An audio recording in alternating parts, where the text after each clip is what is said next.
Hello, I am Michele Leclaire, Executive Director of Buckham Gallery.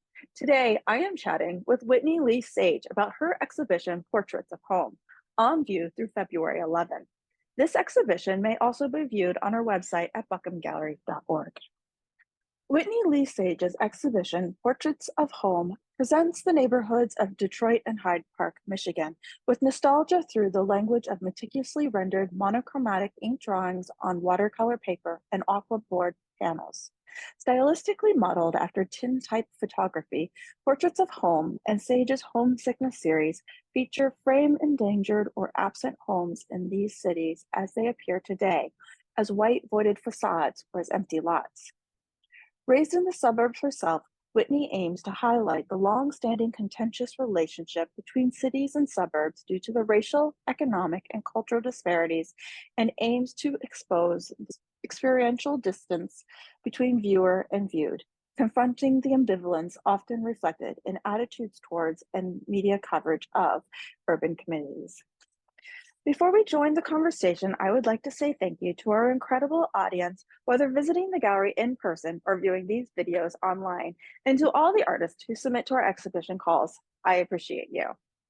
Next, I would like to say a big thank you to all the individuals and organizations who support Buckham Fine Arts Project and Gallery, including the Charles Stewart Mott Foundation, Michigan Arts and Culture Council, and the National Endowment for the Arts, and the Greater Flint Arts Council Share Art Genesee Grant Program made possible by the Genesee County Arts, Education, and Cultural Enrichment Millage Funds. Your tax dollars at work. Thank you. Buckham Gallery is pleased to present the work of Whitney Lea Sage and her solo exhibition, Portraits of Home. Sage is a multidisciplinary artist and educator originally from Metro Detroit, currently serving as assistant professor of art at North Central College in Naperville, Illinois. Sage earned an MFA from the Sam Fox School of Visual Art at Washington University in St. Louis and a bachelor's degree in art education and painting from Miami University. Sage's work has been featured in solo exhibitions at Indiana University East, Workhouse Arts Center, Art Reach Michigan, Roy G. Biv, and Ripon College, as well as several notable group exhibitions at the Painting Center, Superfront LA Gallery, the Lexington Art League, UICA, the Muskegon Museum of Art, the Kennedy Art Museum, and the Denos Museum Center. Whitney attended artist residencies, including the Vermont Studio Center, Wave Pool, and Pops Packing, and also has been featured in several publications, including Manifest Galleries, INDA 14, Refract Journal, Our Detroit Magazine, Women Arts Quarterly Journal, Make Magazine, and the Post-Industrial Complex Catalog, published by the Museum of Contemporary Art Detroit as a survey of makers in the Detroit area. So welcome, Whitney. I am really excited to have this opportunity to chat with you and learn about your painting and works on paper. And so thank you so much. Thank you. Happy to be here. So I like to start these conversations to learn more about you, sort of your background, where you're from, and what led you to the art path. Awesome. Yeah. Well, I'm originally from Farmington Hills, Michigan, which is a suburb of Detroit, just about an hour southeast of Flint. And I lived there most of my life. I've really only lived out of the state of Michigan for the last 7-8 years, moving out of state for work and for school, et cetera. So that's still very much where my heart is in that region, which is sort of evident in the work that I produce. And then in terms of how I got started, my grandmother was actually an artist. She was a color pencil artist. And so every summer when they would come home from Arizona to stay with us in the family, I basically spent the whole summer drawing with my grandmother. So we were doing like exquisite corpses, and she was showing me like her sketchbooks, and I learned anatomy from the paper dolls that we used to make ourselves. And so I've been drawing for my entire life. So it's just something that's very natural and innate to just my background. Yeah. Oh, that's interesting. You mentioned like color pencil drawing. So though I know your like behind me, the portraits from home are acrylic ink, but they have that like if you were deciding to use like I'm going to use this color pencil for this one, you know, that they have that kind of like that sense. So oh, They feel like interesting. Prismacolor palettes for sure, for Yeah. sure. Yeah, no, I see a lot of commonalities, and her work was very detail oriented. It was all about layering. And so even the physical execution is very similar, I think. Yeah. Oh, interesting. Oh, I love the title, Portraits of Home, and I was wondering if you would maybe tell us a little bit about how it relates to this trio body of works. Yeah, so it obviously literally references the oval series that's shown on the wall on the right and in the detail image there, which is entitled Portraits of Home. And so that series sort of reflects that title in a very specific way. I like the use of Portraits of Home for the name of the show as well, because they do all reference the same region and the same geographic area. And for me, this word home references our understanding of belonging. And while I'm not personally claiming to belong in Detroit or that it's my place of home, I think what sort of initially struck me to start making this type of work was that often in media coverage, whether it was coverage showing kind of these post-apocalyptic, very vacant looking images of Detroit, or whether it was these very sort of positively tinged articles that were about, oh, look at all the space and all the room there is for like new people to come and like and make their mark. Mm, All of that coverage didn't seem to acknowledge the very large number of people that still live in the city and have been there this entire time, but also that, you know, this was a city of up to almost 2 million people in the 1950s, 60s. So a lot of people called this city home. It's not this other place that it's often represented. It's a homeland for many people. And so I like that kind of driving home that narrative of Detroit as being home, as a way of acknowledging those community histories. so it's kind of interesting because you have these like ovals, which you think of like the old portraits, you know, like what you have with like the paintings that people did of the loved ones and families to have as keepsakes. But you have these are homes, and some of them houses, you know, where you can see them, but or and like especially this one here with Pasadena Street, we have these voids. So you sort of this remembrance and keeping something not sacred, Yeah. but you know, a cherished item of a of a point in history or a remembrance of something, but it's still acknowledging that this change has happened, you know. Mhm. Yeah. So, Yeah, and the scale of those works, those oval pieces in particular, and I like that you connected it to these old sort of portraits, because they're that ovular format and even that small scale is meant to reference sort of those old tin type photographs that you see in down in your like ancestry. And they were often small. And they were often, you know, placed on like a bedside table or on a desk or on a mhm. side table. And so I kind of want that format and that scale to feel really intimate and like that tradition of those portraits of you know, family members long gone. So here we have a couple more of them, and of course the ones behind me, because you have what there's 39 of them, I believe, that we installed. But do you have additional ones also? I mean, you've been working on this series. Um, I guess that's the question. When did you start these portraits? So I first started them in 2018. So the series has been ongoing in terms of the length when I started them, and you know, we're now in 2023. You know, I've been kind of visiting the series on and off over that time. So it hasn't been a consistent kind of focus. I have multiple bodies of work kind of going. Mhm. Um, and, you know, there's been a lot going on in that number of years too, between job changes and, you know, global pandemic, all of those things. But yeah, it's very much an ongoing series. I started them in 2018, and was, you know, adding to them probably 3 or 4 at a time, you know, every few months. And so the series is up to 39, but Mm. it's still ongoing. My hope is to eventually have the series number in the hundreds. And so I actually have, I think 150 already pre-cut ovals in my Oh, desk wow. drawer over here that are ready to go. Some of them are drawn out. And many of them though are blank. And so that's the eventual goal is I plan on working on the series for at least the next few years ahead. And Mhm. so I'd eventually like to have this very large sort of wall display of them where it's literally covering the entire thing. And scale in terms of the number of works is important to me because when you're talking about a city and two cities in particular, because this isn't just images of Detroit, this is also homes that are in Highland Park, which is just a city just north of Detroit. You know, these two cities have the highest home vacancy rates in the state of Michigan, and the pace of the demolition of the homes is, you know, thousands a year.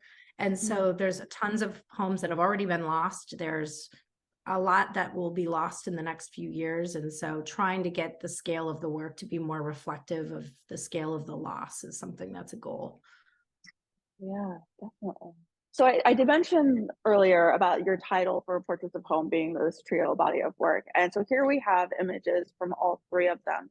The Homesickness series on top, which are the works on paper, Portraits of Home in the Oval, and the Domestic Fragment series. And I was curious because they all, especially the homesickness and Portraits of Home, really relate closely. And then I feel as though Domestic Fragment fits into that closely, pretty well too. Why do you consider them separate bodies of work instead of being all encompassed as one?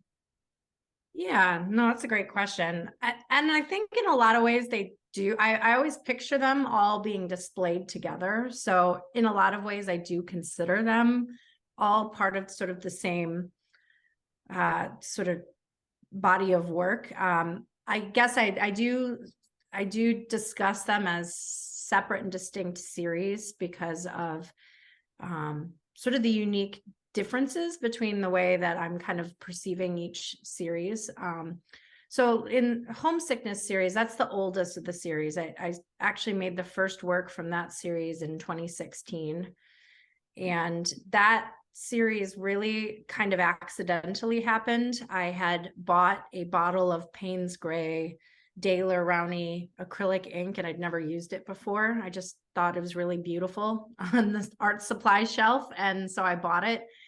And I'd sort of had this idea in the back of my mind of playing with making the absent physically present and how you can represent that. And so I made just an experimental piece using the material. And I ended up liking the piece that I made and the material so much that I just ended up basically abandoning the work I'd been making before that and just pursuing this kind of series full time. And so when I initially conceived of that Homesickness series, it very much fit through the lens of landscape. I see the way that I'm sort of framing the homes as more in a traditional landscape format. They are mostly rectangular works, with the exception of the oval and the circular piece you're seeing here. But most of them are following more of a traditional landscape convention of being landscape format. And in this case, there's a panoramic work there as well.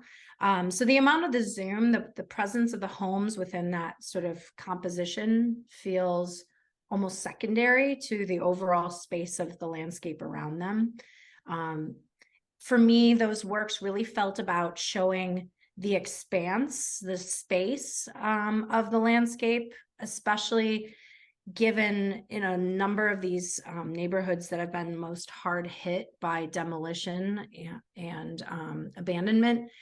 That's sort of the overarching feeling that's sort of surreal when you drive down those streets, is just how open they are. And so I wanted the framing of those works to kind of show that openness and that kind of that emptiness to a certain degree, because that's what you're sort of immediately struck by. And so the way those are framed is very much, I was thinking about them through a landscape point of view. Now with the oval piece that you're seeing in the top left of that 3 series there, you can sort of see how even in that series, I was starting to bridge into conventions that I then started adopting in the Portraits of Home series. So I liked this idea of playing with different formats, and different images kind of worked better in different formats. And so that series was very much an experimentation. I was trying different things with each work I was making. And that's what sort of immediately led to this Portraits of Home series. Somebody had looked at that ovular piece and said, it's so funny. It's almost like it's a portrait of a sofa. And that's kind of where that next series came. And so very much though in Portraits of Home, I'm thinking about the facades as being portraits. They're upright, so they're portrait format, so they're taller than they are wide. And that ovular shape, as we discussed, has that tradition, that traditional connotation with sort of old historic portrait photography. And so the way they're framed is very different. There's not a lot of landscape in most of them. It's mostly zooming on just the facade of the home, with the idea of the facade of the home almost being like a face, like the replacement of the face in the portrait. And so I see the way that each of the lenses of the works is being framed as different. The Domestic Fragments series was collecting objects that I was finding on my photo trips, that are objects that were left behind. And so that series I see as related to it because I was physically picking up these objects, in a lot of cases where I was taking photographs. But I kind of liked the idea of these artifacts, because as I said, media narrative often paints Detroit as this empty place where no one lives anymore. And that's not true. And so to a certain degree, there's a little bit of humor behind these works, that they're meant to almost resemble some kind of lost artifact. And in a way they were lost artifacts. And so there's kind of a double edge to that series of works, but I see them as distinctly related, while maybe expressionistically different in terms of the lens on the same topic. Yeah, well, that relates to one of the questions I had asked, or I had prepared to ask you, anyways, was to where you find your source of materials and whether you take the photographs yourself. So you go out and wander the neighborhoods then, or So it's a number of different ways. So that's how I started. I was taking pictures, particularly of homes that I thought were just interesting and beautiful. I always take pictures of homes that are clearly not being lived in. So I'm not taking pictures of homes where people are currently living. For me, it's just a privacy thing. But also I try to fixate on homes that are what I call kind of endangered. So based on the condition that they're in, probably aren't salvageable, especially given that many of the ones that I'm painting are in regions of both of those cities where there's really no active redevelopment or reinvestment. And so for the most part, these homes are probably not going to make it. They would likely cost more money to fix than just to tear down. And so that's where I started. What's been really great is, as the series has been on display, especially in the state of Michigan, I've made more connections with people who themselves grew up in Detroit or Highland Park. And so something that's been happening more recently is, if people have photos of their homes that are no longer standing, I've had people send them to me. And so I can use those images as references. Or if, they don't have photos of their house, but they say, this used to be my address, I either go back and take pictures, or I can use Google Street View in some cases too, which is great because many of those images were taken in 2019. And so homes might not be standing now, but there's still this older artifact. And then there's obviously like the Burton Historical Collection at the Detroit Public Library has a great archive of old images of Detroit's neighborhoods. A lot of those photographs were taken pre-1960s, and a lot of the houses being depicted there were cleared to make way for like the highways. And so some of those homes are a little older than the ones that I'm typically depicting. But that's actually, some of those images are sort of a jumping off point for a new series I'm going to be starting this year. Yeah. Oh, that would be fascinating too. Um, that made me think of something during the receptions, but also when people have just been in the gallery, they look at of course, they're drawn to the colors and the scale and the intimacy of the paintings, specifically with portraits of home, and they start looking at the street addresses. And being in Flint, we have a lot of similar street names, and people are like, oh, is this over on Pasadena? And I'm like, I know these, but it's kind of interesting to have that relation, and also there have that Midwestern home style, which made me kind of wonder. I was curious, because I think these paintings have been exhibited outside of the Midwest, correct? I was curious how how the reception to that, do people have that same kind of that draw to them? Yeah, so they have been shown outside the Midwest, although not very often. Unfortunately, most of the years this series really kind of developed was the pandemic years, and so often the shows that those works were being displayed in were either converted to remote virtual shows, or they didn't have receptions. And so I haven't really had a lot of experience with the work, and haven't actually being able to have a dialogue with people outside of the Midwest. The one show, the very first show that the series was on display in was in Huntington, West Virginia, when the works were just installed at a show at Marshall University. And what was really interesting about that is that's still technically Midwest, but that region is classified more as Appalachia. And I got a lot of feedback from a lot of the mostly student base who was there attending the reception, that both the kind of facades of the homes and the home style just still felt very relevant and connected to even that region. But also some of the issues I was contending with were very similar to things that they were passionate about as well, with how Appalachia is often depicted in media, and the very real population disappearance that they're experiencing in that area too. Just people migrating out of those regions and not coming back, because jobs are just not in those regions like they were 20, 30 years ago. And so it's been interesting to get outsider perspectives, and how the work is relevant to audiences outside of a very Michigan-centric audience.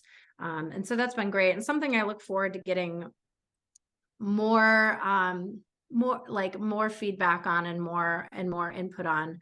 The work is actually going to next be in a solo show in not too far outside of Las Vegas. And so that's going to be really interesting. Oh, wow.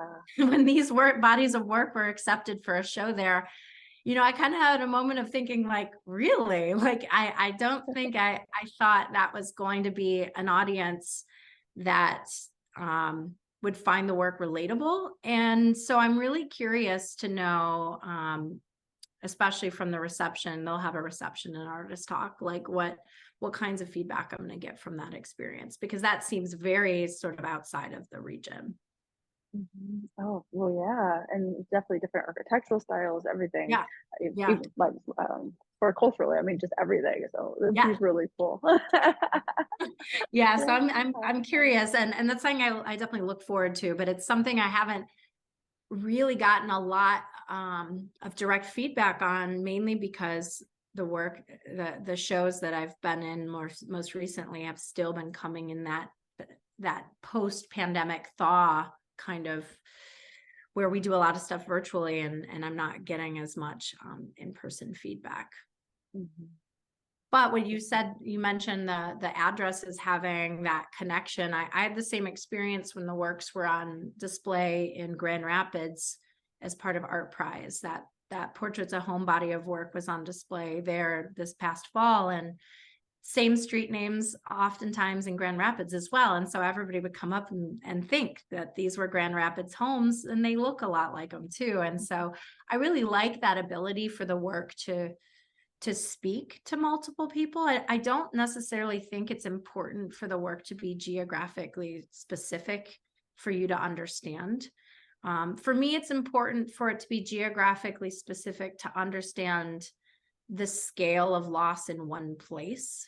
And not that it's only happening in one place, but to really sort of drive home the idea that this scale of loss is in fact happening, and it is happening more than one place, but seeing kind of just its impact on one region, I think is important. But I like the idea that the work seemed to be speaking to Midwestern audiences outside of just being Detroit specific.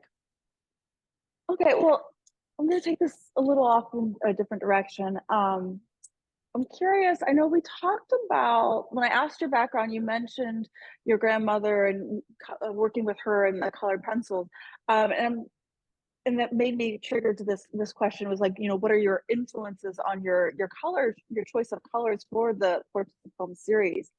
And because in my interpretation, Yeah, no, before I please. let you answer your question, I feel like color really like leads the experience. I mean, because the hues and stuff, and I was wondering if that was intentional at all, or what your thoughts are on how you choose, or you just like, I'm in an orange mood. I don't. Yes and no. It's kind of a little all over the place. First of all, where the color even came from was, I do think, and you've already sort of mentioned this, color has this incredible ability to sway our feelings and our approach.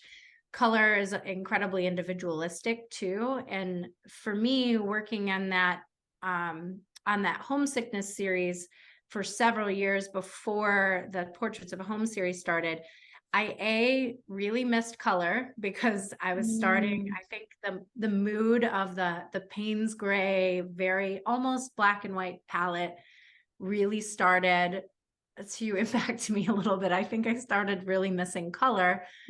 But something that I also noticed is that it had the effect that that same Payne's gray palette, while I feel is really visually beautiful and somber, and it has this really interesting emotion to it, it had the effect of homogenizing the various sites depicted in them because they feel all very much the same. And I think it's okay, and I feel comfortable with how that works for that series, given that the intent of that series was very different.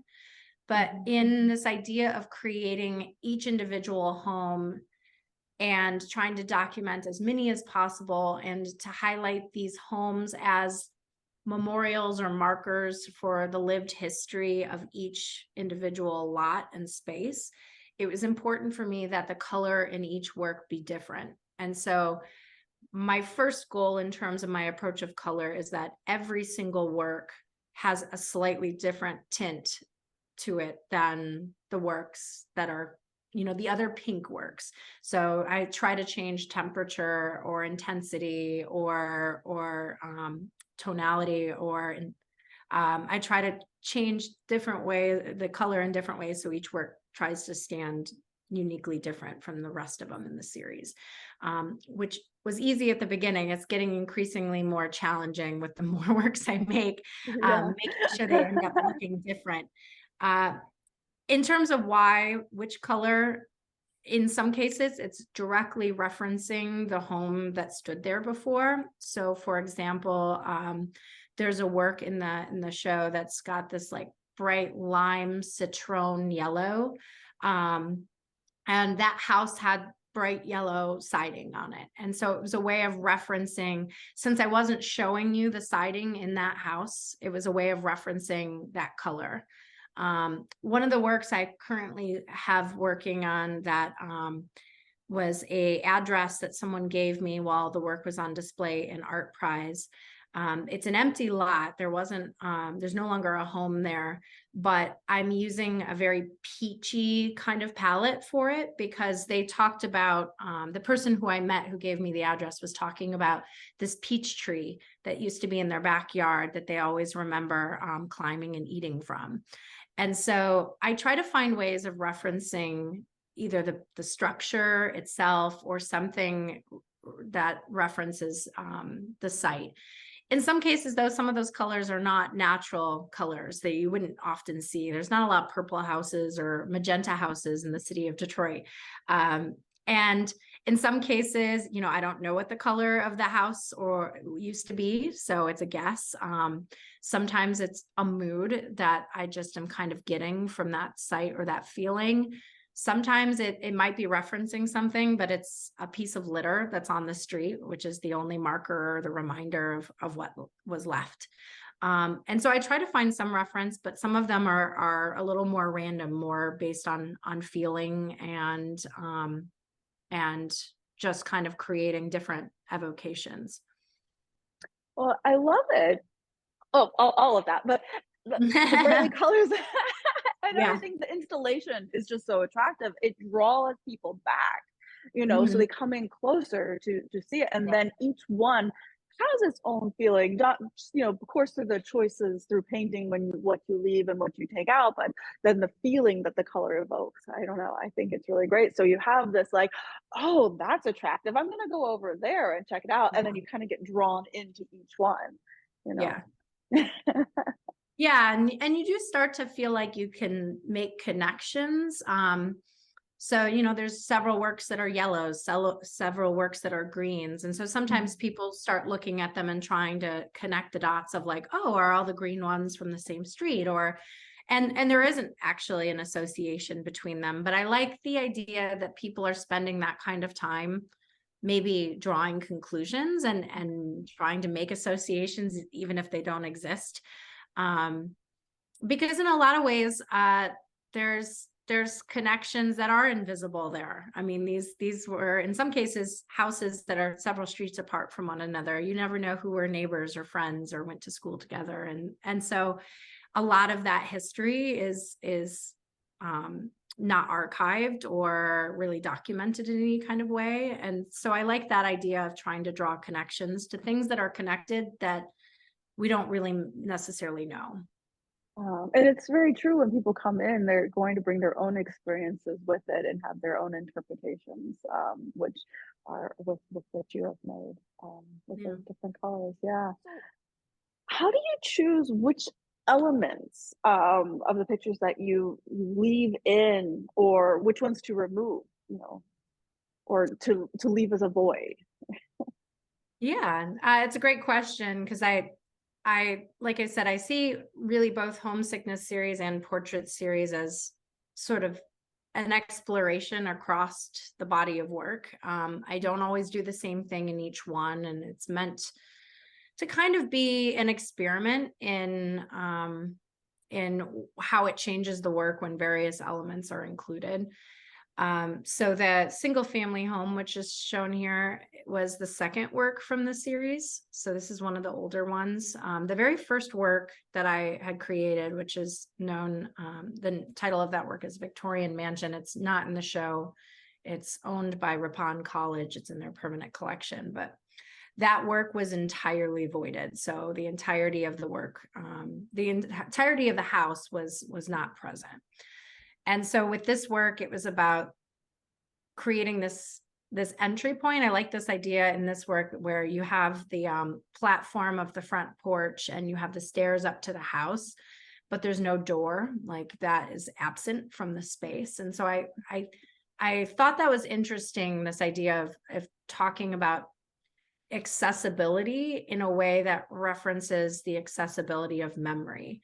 And so by creating this shape that alludes to the house, that's specific to the structure of the home that was there, and having these portals, these windows that are these sort of portals through the space, but then having this space not be physically accessible kind of talks or speaks to me in a way that speaks to that inaccessibility or that incompleteness of memory. And so for me, it was about kind of creating this illusion of access, but then this wall that you kind of run into.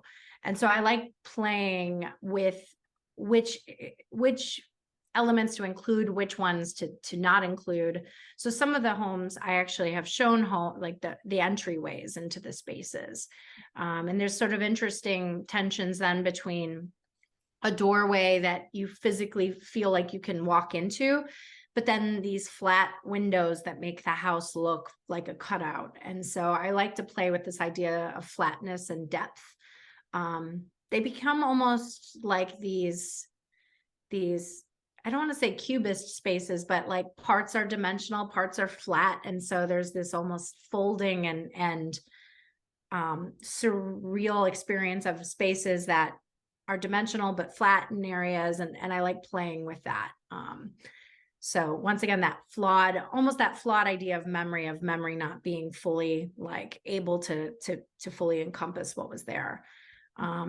With living room, there was literally a sofa left behind. There was no home left in that case, and it was just a really elegant shape. And I just like to imagine just that was where the living room of the house used to be, and just somehow that the house has evaporated, but the sofa is like left sitting there just as is, and it was sort of really interesting. And so thinking about this idea of that alluding to the absence of the house through some kind of artifact, but then the artifact is there, but it's absent in terms of its own dimension and presence. So I like to play with what's included, what's not included.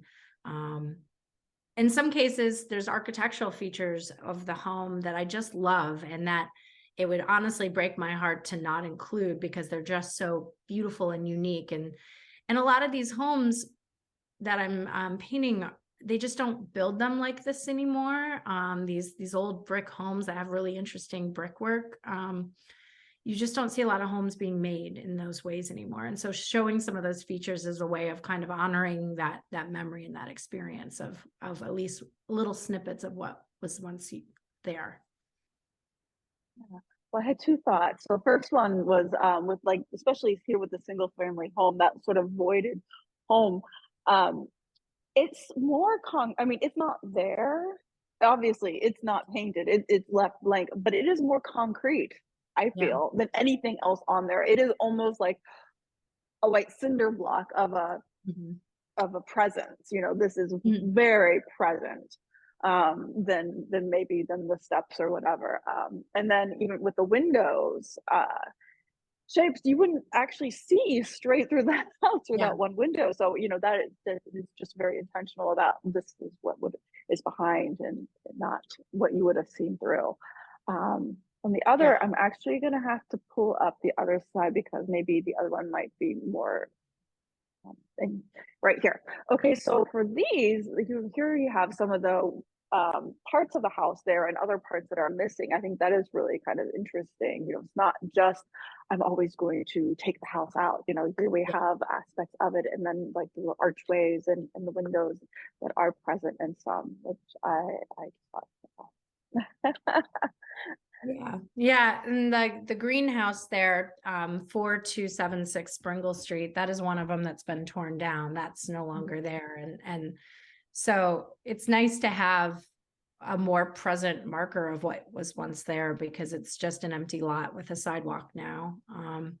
But yeah, I like playing, like I said, with this idea of what's shown, where these things feel dimensional and spatial and accessible, and then also that flattening and that almost kind of cutout place where in some areas they're there, like the presence of the house is always really present, but it's not always in a way that feels accessible. And so I like that even though there's this dimensional doorway, this portal into the home, the ability to kind of walk up the stairs has been like kind of left out.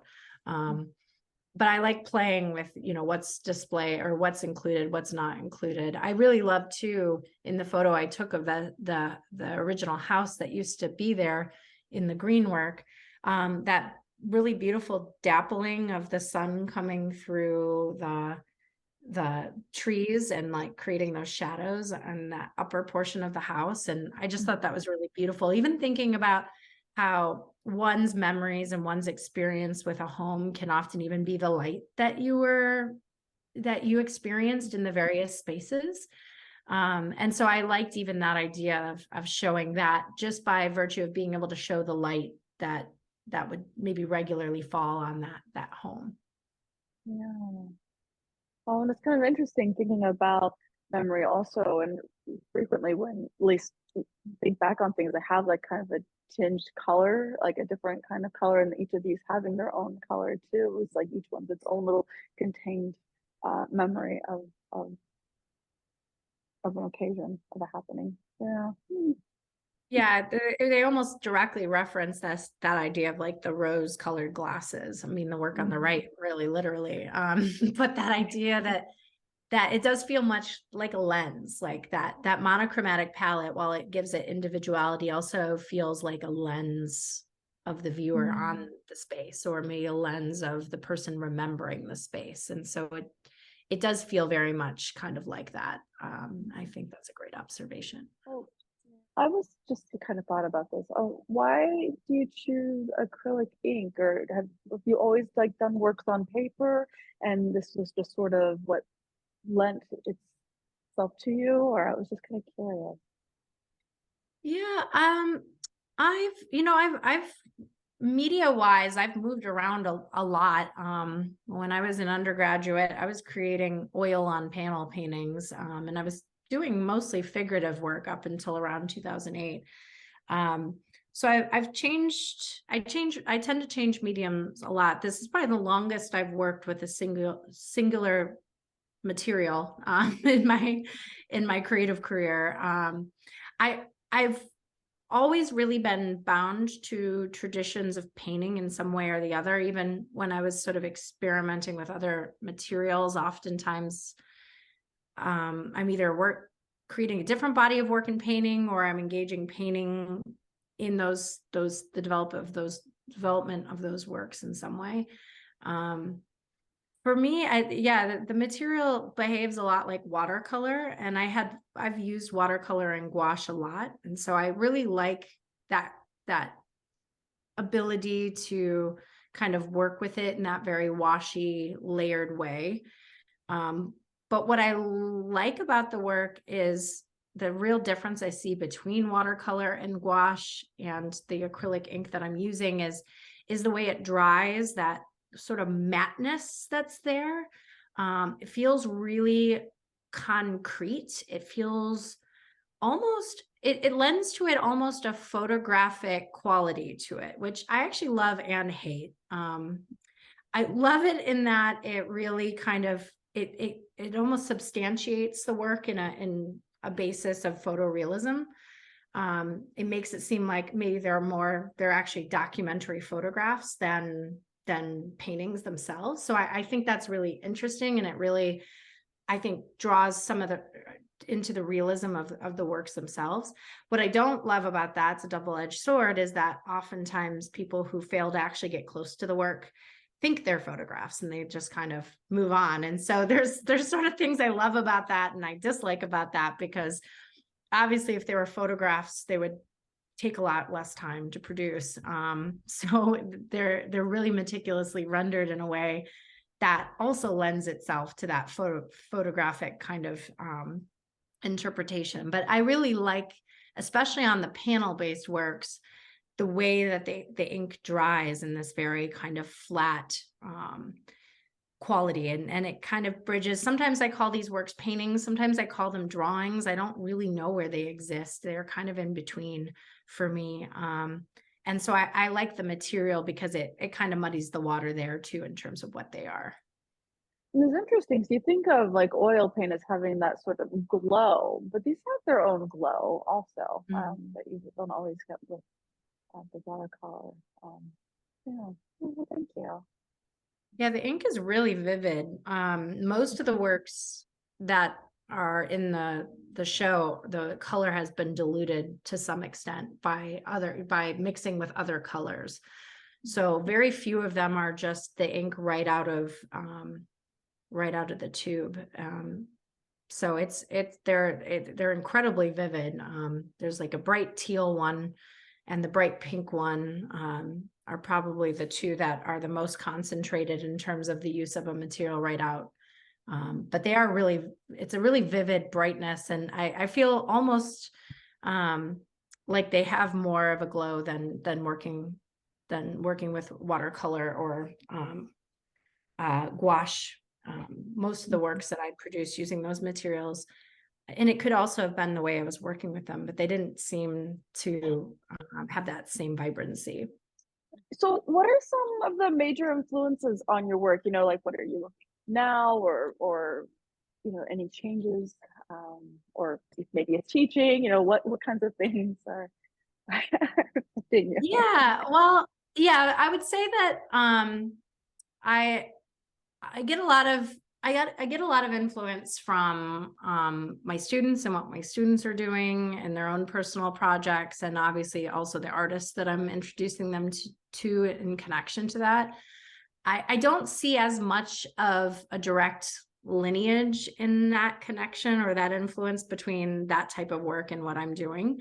But just that kind of act of always making and creating, and kind of that evolution too that an artist will kind of go through, where they try things this way, that kind of iteration is something I always make my students do. And so it's something I find myself really influenced by in my own work, in the way that I'm always trying to change and introduce new aspects to like the series. So for example, the Portraits of Home series, some of the more recent pieces that are on display, the ones that I made most recently, I wanted to start to find ways of connecting both homes that were endangered due to just the kind of sprawl in Detroit, but I also wanted to also start to allude to the gentrification that's happening also in Detroit. And so the three works that are on Watson Street that are from that series, two of them are more recent.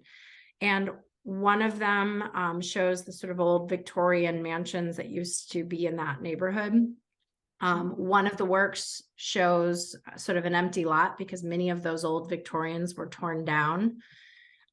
This area is in an area called Brush Park, which is a geographically really attractive area for development because it's so close to Midtown, the sports arenas, it's really close. And so what's been happening in that region is a lot of those old Victorian homes that have been around since the late 1800s have been torn down, and what they're replacing them with are these really large modern condos that are in a lot of cases too not affordable to the people who actually live in Detroit.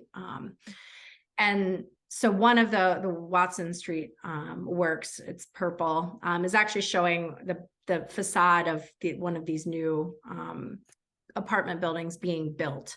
And so I like that idea of trying to deal with the complexity of the situation of what's happening in the city through this idea of constantly kind of iterating and changing and thinking about what's shown and what kind of narrative that tells. And so for me, that's something that I've been thinking about a lot. In terms of direct influences with the work, a lot of my influences are older because really the work was started a number of years ago. So a lot of it's not necessarily bodies of work that people are making that's contemporary, but I really loved the work of Julie Green, who's most well known for her Last Supper paintings of inmates' Last Suppers on these beautiful little monochromatic paintings on plates that she was doing. I'm not entirely sure that some of the impulses towards the circle and the oval didn't come from just really being an admirer of her work, because most of the plates that she's painting on are circles and ovals. And she even created like a landscape series of these sort of plate paintings as well.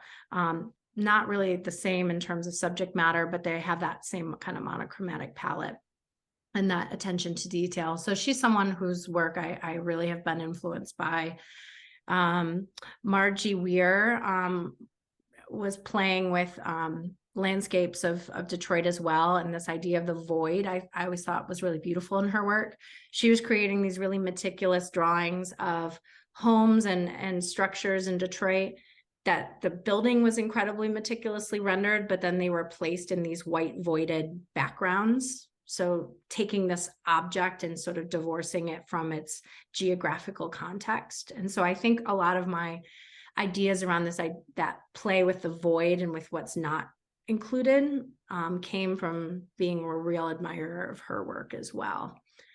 So those are some of the people that I can think of specifically that I've been looking at compared to those kinds of works. So.